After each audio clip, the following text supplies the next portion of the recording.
Today I wanted to bring you a little bit of a long-term review of the 2024 Amazon Echo Spot.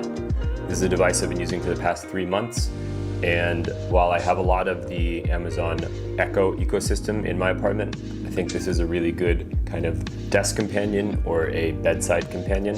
So I want to walk you through a little bit of my experience, and I'm hoping to get it done in around 3 minutes for you. The Amazon Echo Spot is a compact speaker. Looking into the body, there's a relatively small screen on the front.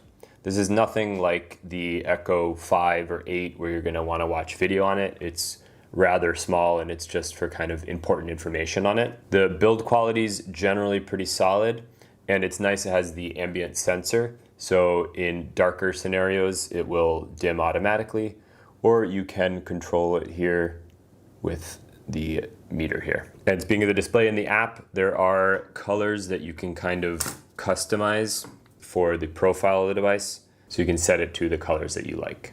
Now I have it set up for some groups, so when I play it in other places, I keep this one typically in my back office there.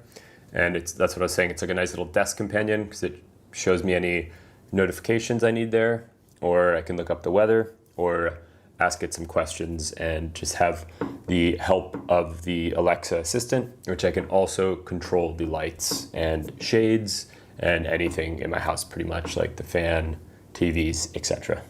The screen is generally pretty good. If you get kind of close to it, it's pixelated, but like I said, if you're leaving it at your normal viewing distance, you're not going to really be able to see those, but it has good contrast. It's not an OLED, I don't think, but it does get near OLED level blacks. The contrast is quite good in general. And then for the sound quality, like I was mentioning, I think it sounds pretty similar to the Echo Dot Gen 5.